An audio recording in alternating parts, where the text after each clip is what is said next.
Hello, everyone. Welcome. I'm Chintu Parikh, VP of Marketing at FinOps. Today, we're going to have an interactive conversation about FinOps for AI, or most commonly known as tokenomics, right?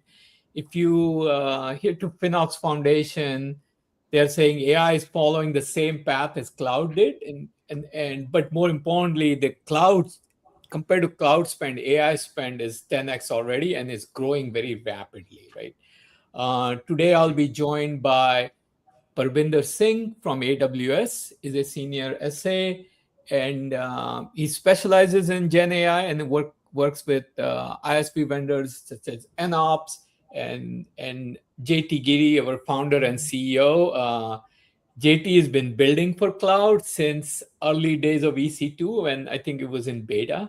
So he has a lot of hands-on experience with public cloud, and he has already built a company that helped companies go to public cloud, and now he's heading up FinOps and actively working on our FinOps product.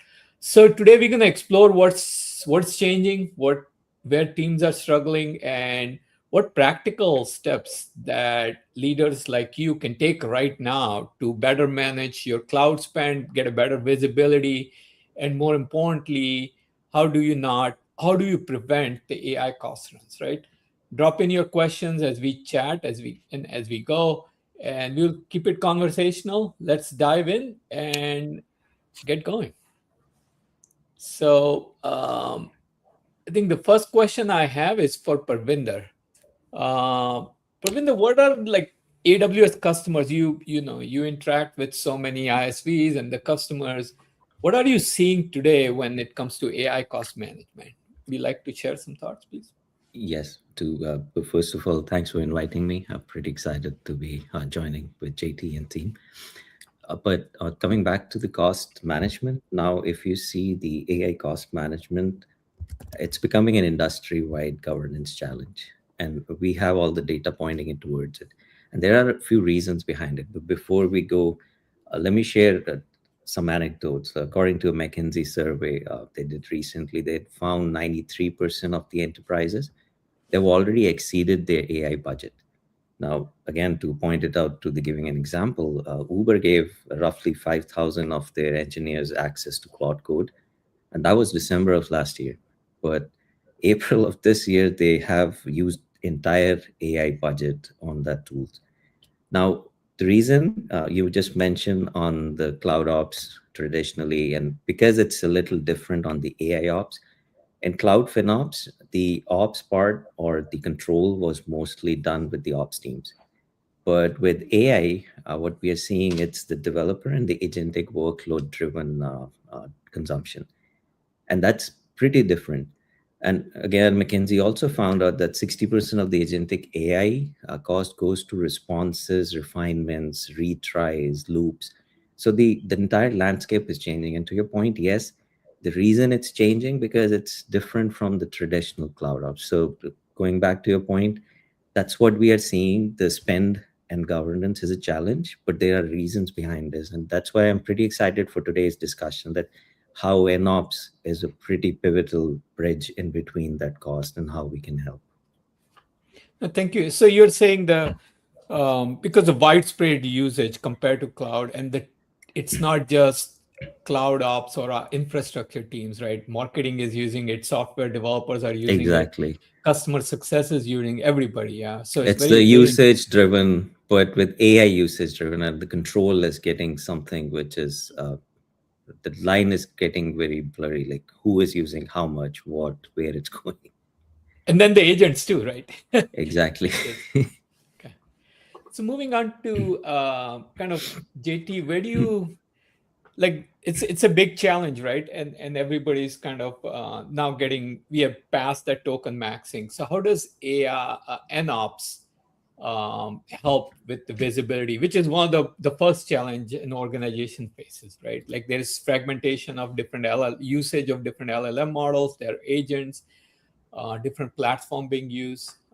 Would you like to share something? Yeah, I mean, just like what Pravinder said, the adoption is much broader than when cloud took off.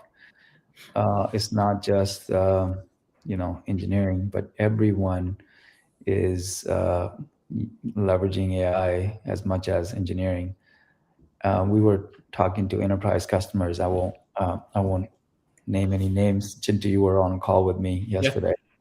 They mentioned within their organization, um, they have 10 different accounts, entities with OpenAI.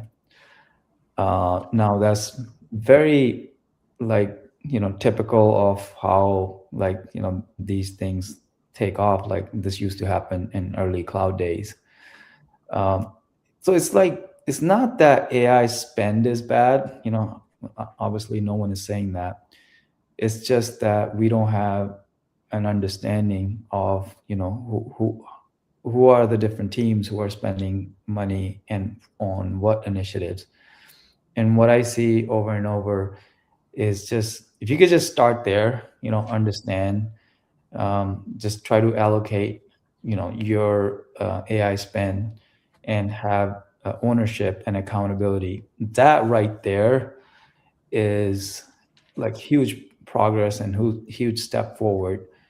In the absence of that, what happens normally, this is when you hear news, where people like, oh, we're gonna completely take away, the access to AI. Obviously, that doesn't make any sense either, right? If you can somehow figure out a way to, get visibility into how are you spending money on AI and allocate by different teams, that is like, crawl, the face. And if you can do that, normally that right there could have a huge impact on how you're managing overall investments. So thanks, JT. Switching to you, Parvinder.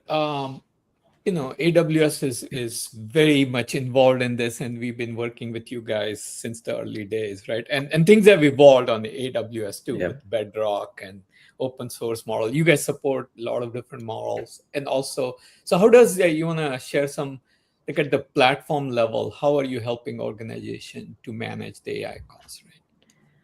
Yeah, few things which come to my mind right away. In the interest of time, not diving deep because each point will need to have its own discussion. But just to start with, as you mentioned, the model selection.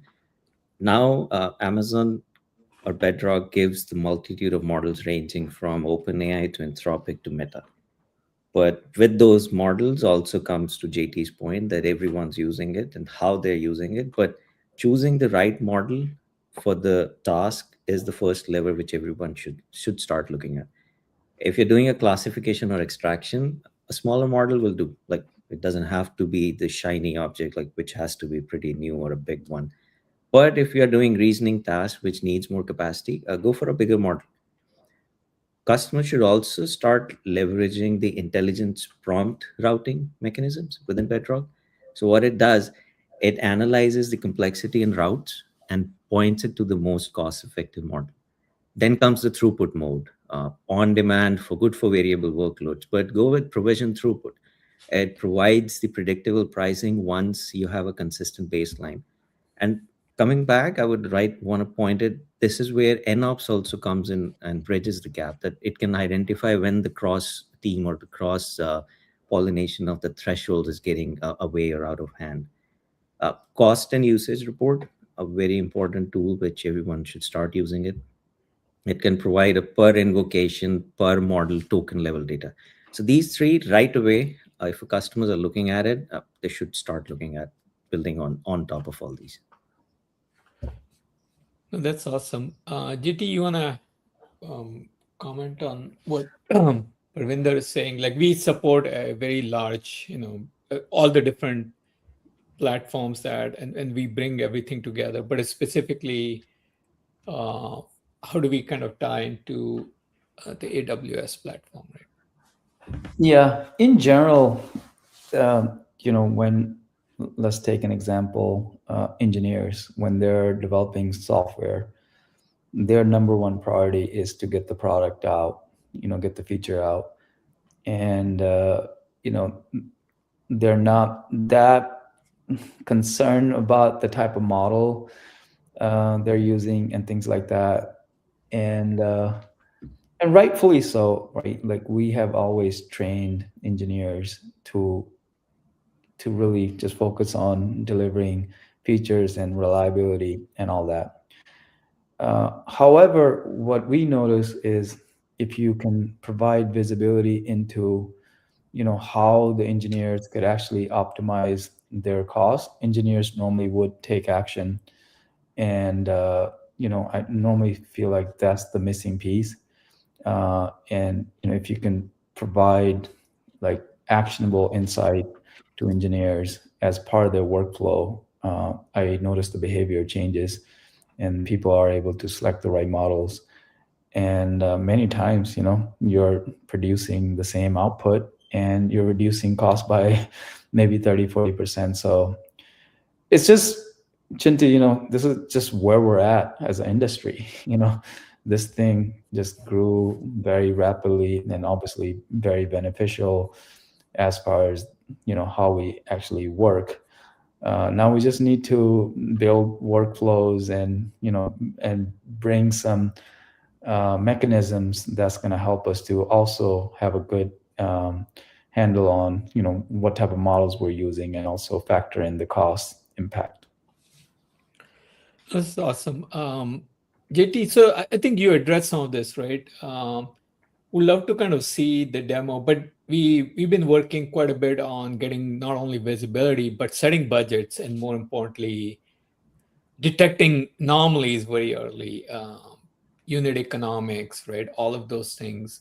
So that's kind of the next two questions are really tied to those, right? Like, and they kind of work hand in hand together, right? Just visibility by alone doesn't do much. Yeah, so I can see who's spending what, but really governing and preventing budget overruns, and then making sure if somebody really needs that budget, we can approve it fast. Uh, that flexibility organizations need, right? It's not like I just have a hard limit on this and I'm going to cut you off, right? Because it's being used for productive purposes. You want to share some thoughts and maybe then do a quick demo? Yeah. One of the philosophies of managing cloud spend worked really well was just making sure you have 100% of your costs allocated, and then you have budget for each one of those areas, and you have clear ownership for each one of the categories, whether that be teams, different business units, and etc. um, and that logic applies to AI. I really recommend everyone to make sure that 100% of their AI spend should be allocated by different business units and different teams. And then there should be clear owners of each one of those uh, uh, categories and have budgets and things like that. Now, there's a lot of advantage of that. I was talking to one of our customers. When you categorize your AI costs, let's say by engineering and marketing, all of a sudden, you can use AI to pick up anomalies. Like if, let's say, someone from engineering is burning a lot of tokens on Nano Banana, I'm just making up an Yeah. example. Now, all of a sudden, this is not the use case engineers should be working on. So that right there, like, goes a long way, and helps you to kind of have a better handle and predictability. I guess the biggest challenge industry is facing right now is predictability around AI spend. Everyone is in agreement that this is very useful and this is the way we move forward and work. But it's like, how do you bring predictability? So I will share my screen here real quick. One of the ways we do this in NOps is, uh, as I mentioned, like we allocate 100% of our costs into different categories. And as you allocate, unallocated goes away. And for each one of the groups, you have clear owners, like who's responsible for managing and approving any limit increases. Uh, if you have that issue, which most of the companies do, right? Because the AI usage is growing, and there's always someone who's asking for limit increases. And then we automatically, based on your historical usage, we actually set budget for each one of the categories. You can also set budget for each individuals if you want to. And based on that, like we do all this automatically across OpenAI. Um, we do this with Bedrock. We do this with Anthropic, AWS. And once you set this up, anytime someone is going over their limit, we not only surface like the models they're using, how is the spend trending, how is it comparing to their peers, and like are there recommendations on how this person could actually improve the usage they have.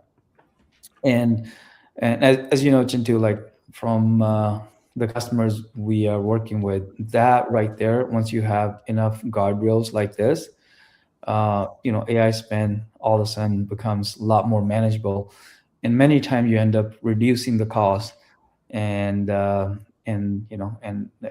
once again you double down on things that are delivering ROI, and tighten things that are not, delivering ROI.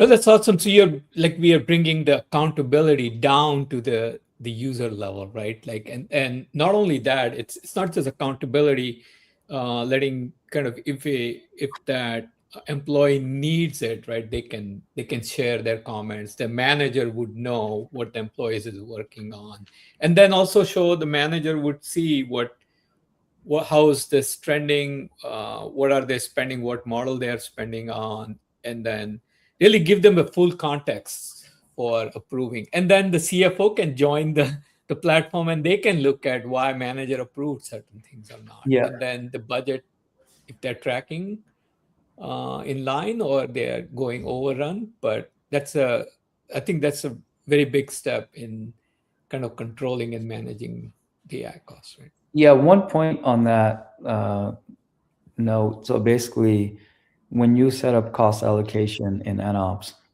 you define your FinOps persona. It could be for startups, could be CFO, and for medium companies, obviously, and enterprises, there are like dedicated FinOps roles. That person gets notified for overall AI budget in the organization, which is huge, right? Because end of the day, it's an equation. You're trying to make sure somehow you stay within the budget for your overall AI spend. Oh, that's awesome. And I totally agree with Yeah. JT. Like with the context of JT, what JT provided, the teams, and it's partly now owned by two, engineering and also the ops.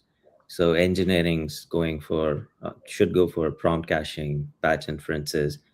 To JT's point, guardrails not only provide security, but it can also filter out content or irrelevant content, which can actually be a cost. So if it's non-relevant or off-topic prompts, that also brings cost. So if everyone has it, the context should be very clear, the context window management, and on top of it, the governance for the cross teams and even cross accounts. I think NOps plays a very vital role out there. Thank you, Parvinder. Kind of we just have a couple of minutes left in this LinkedIn Live.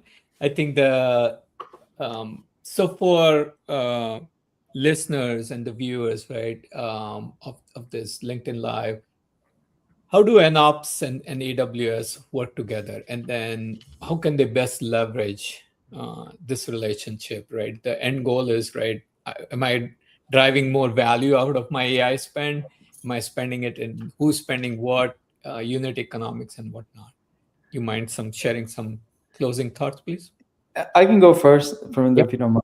Yep. A lot of our customers are like on Bedrock, And one of the things we empower customers to do is, have a better handle on just overall Bedrock spend. You can better forecast the overall cost for the spend on Bedrock. That has been honestly one of the biggest impact I've seen across our customers who are using Bedrock and leveraging NOps to have better accountability and ownership. Um, yeah, that would be my suggestion. Yeah, from my end, reiterate the fact what JT is saying. Take it into layers. Imagine that for your infra and model optimization with Bedrock, even with the optimization tools we have like write model or throughput models and the caching and the guardrails, but the cross vendor financial governance on top of it, what even Bedrock's providing, that's where or unified visibility allocation or the budgets which NOps provide. So that actually gives a full picture. And even the crux of the matter today, a lot of organizations still have their spend across multiple vendors with Bedrock. So if someone's on Bedrock, and even on that level, if their Bedrock provides all the AI governance, and on top of it, where NOps comes in and provide the spend as a business metrics, I think that complete picture gives the customer and gives the NOps and AWS a better together story, and provides that governance, token spend, and a business value, which customers can actually look at it and then go with it. So I completely agree with JT. And GT, you had this, not sure if it's here, but this is probably a good way to summarize the whole take, right? Like what NOps does from a FinOps for AI, right?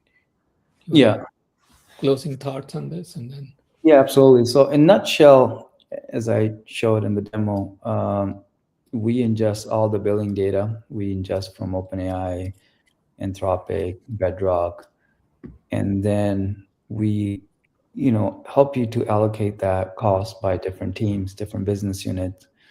And that context is very important because it helps us to find anomalies. Again, the example I gave earlier, like if someone from engineering is working on a use case that doesn't fit engineering, we can pick that up as an anomaly. And then we provide continuous budget governance where it's fully automated. We are rebalancing your overall AI budget to make sure you're staying within the budget. And what that really allows you to do is centralize budget control across all the model providers. Helps you to control runaway AI spend, and really helps you to double down on things that are delivering ROI, and tighten things that are not. So based on our experience working with customers, once you roll something like this out, it just becomes a lot more easier to double down on things that are delivering ROI. okay, gentlemen, I think we have some questions. I'm gonna open up. Yes, so open up the floor. Yes, so we have a question from Dr. Christine. She's been in the FinOps field, and you can see it here. This is question for both FinOps and AWS. It's around the business value, right, and the outcome. The question is, what do we mean by business value in this context, right? I can try to answer, and JT, please jump in if I'm Okay. way off. So business value, and what I was also reiterating that with AWS and NOps, AWS provides the context, the cost and usage report, even with the reports on the structure, IAM, principle-based cost allocations. That's all on AWS, and then on Bedrock. And NOps and Bedrock can provide customers not only on Amazon Bedrock, but imagine that the cross vendors where everyone has a lot of AI spend across. So the better together story providing NOps and AWS actually goes in complete picture to the business user, where the allocation metrics, where it's going, what it's doing to the token level. So all that can actually provide a better business value. We're going back to my point that the AI spend and the governance is actually a challenge, but this can provide that as a better picture and a complete picture on the dashboards and where it's going. Yeah, I'll maybe give a real world example on our account. So we are, heavy Bedrock users, and we actually run a bunch of open cloud agents on Bedrock, and some of them are for marketing, and some of them are for other purpose. And that spend right now, like if we don't allocate it to, like, for example, Chintu's team or engineering team, it really is a black box. We are seeing tremendous value out of that. However, unless you allocate, create a budget, it's just hard to kind of manage that spend. And again, once you go through this process of, like, really, adding accountability and measurement for all your AI spend, all of a sudden business value becomes clear. And there are times, even in our account, we find things that are just complete waste of money, and we no longer need to focus on those initiatives. So yeah, that's what I meant by business value, and it's very important, especially when you have, let's say, hundreds of agents and all different people in the company spending money. Somehow you have to figure out a way to bring it all together and tie it back to a business value. So we have quite a few questions piling up. But yeah, from a marketing perspective, one of the business value we have seen with like the open cloud-based agent is we are producing more content, but that's just one way to look at it. But more importantly, are we getting more inbounds? We are attracting more people to our site. Are we converting them into, our pipeline? We have a question from our friend Dieter Metzion, the FinOps ambassador and FinOps lead at Roku, right? He's asking, what kind of KPIs do we track for efficiency? And this could be, I think, AI and the platform, right? Yeah, great question. So in the product, we have three personas that we make sure we're tracking KPIs for. Number one is person who's responsible for managing overall AI budget. So we're tracking that and internally and working with the customer, making sure they stay within the budget. The second KPI we track is there are people within the org who are approving these limits right now. Our number one KPI for that person is making sure that that person gets all the insight they need before they approve or deny the approval request. So that right there obviously helps us to make sure that we're, like, delivering value, and that person is also making intelligent decisions when it comes to managing costs. And lastly, the KPIs we track, the last one is, like, anyone who's using AI, we want to make sure there's no disruption. Going back to my idea of doubling down on things that are delivering ROI and tightening things that are not. If we do the workflow right, normally we're able to catch when people are getting close to 80% of their limit, and we trigger an approval process, and someone like Dieter will review and approve, so there's no disruption, as opposed to doing that thing ad hoc. We have this question is from, I think, Bindu, who is a FinOps ambassador and senior director of FinOps at Teradata, right? What is a recommendation or best practice for visibility, accountability, and cost control for the POCs of the AI products, right? So this is a little bit different. Both of you can chime in real quick. And we have a few more questions after this. So yeah, on the POC, I would say the things which come to my mind divided like visibility and accountability. In terms of visibility, accounts per POC, you enable the cost and usage report, enable IAM on the AWS side. I'm talking about the Bedrock, and so IAM principal based cost allocation, and also on the API limits. Then the accountability in terms of the POC to ROI, define the budget on where the POC is going, require weekly cost budgeting around that. Max tokens on APIs, again, the guardrails and the caching and the context windows we've seen. So I would say treat AI POCs like a production cost consequences from day one, because to everyone's point that because tokenization and the tokens, they go out very quickly when the POC is even on the POC level. So enabling these on AWS's side helps. And again, NOps on top of it gives you a deeper down and a deep dive on the dashboards. So that's from my end, like looking at a very high level picture, giving it how the AI POCs I would do the KPIs. Yeah. Should we take the next question, JT? Yeah. So this is from Tony, who is a IT leader at BCG and a customer of ours, right? This is near-time visibility is a hot topic, right? Can you comment on this, JT? How's this NOS platform provides? Oh yeah, I absolutely agree with this. Yeah, most of the time, if you're waiting for reviewing your AI cost and just overall usage, like on a weekly basis, it's already too late.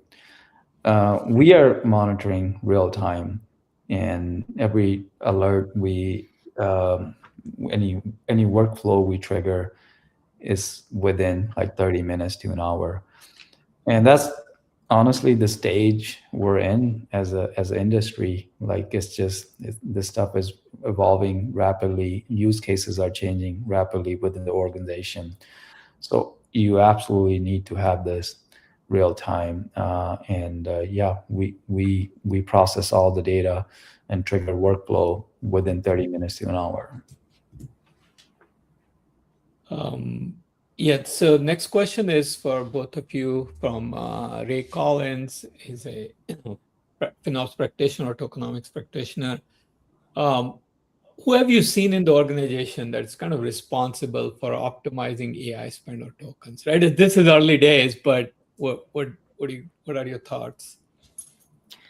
I can go first. I think it's both engineering and the operations and the C-suite on the financial side, even the product.